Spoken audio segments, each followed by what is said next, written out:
विधान परिषदेसाठी भाजपच्या 11 उमेदवारांची यादी जाहीर. पक्षश्रेष्ठींकडे 48 नावांची यादी दिली होती.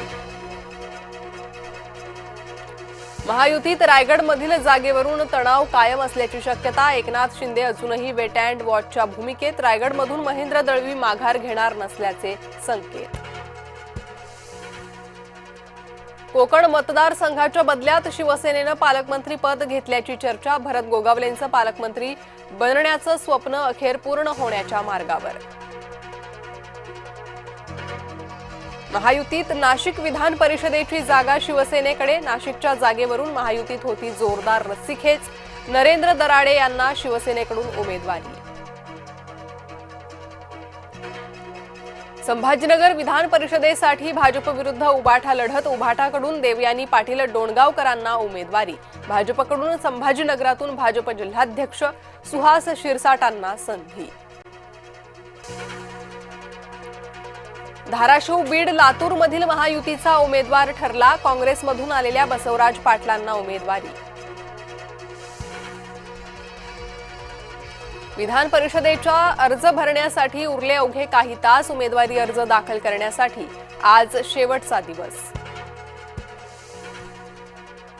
जळगाव विधान परिषदेची जागा अखेर ठाकरे गटाकडे. शरद तायडेंना उमेदवारी जाहीर. येत्या 10 दिवसांत शेतकऱ्यांना कर्जमाफी देणार. कृषी मंत्री दत्ता भरणेंची महत्वाची घोषणा. चक्क खासदाराच्याच घरी चोरी. खासदार संदीपान भुमरेंच्या घरी चोरी. चोरट्यानं बंगल्यात शिरून मोबाईल पळवला. 19 किलोच्या व्यावसायिक सिलेंडरच्या किमती वाढल्या. व्यावसायिक सिलेंडरच्या दरात 42 रुपयांनी वाढ, तर 5 किलोचा सिलेंडरही 11 रुपयांनी महागला. पुणे जिल्ह्यात आज वादळी पावसाची शक्यता. मेघगर्जना आणि विजांच्या कडकडाटाचा इशारा. काही ठिकाणी तुरळक स्वरूपाचा पाऊस पडण्याचा अंदाज.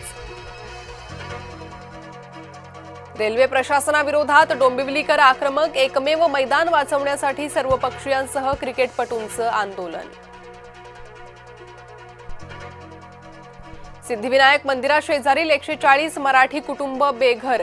4 वर्षांपासून पुनर्वसनाची प्रतीक्षा. लोकप्रतिनिधी हस्तक्षेप करत नसल्याचा स्थानिकांचा आरोप.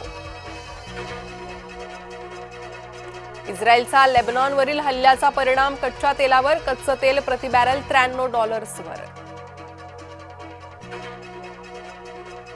ज्येष्ठ गायिका सुमन कल्याणपूर यांचं वृद्धापकाळानं निधन. वयाच्या 89व्या वर्षी घेतला अखेरचा श्वास.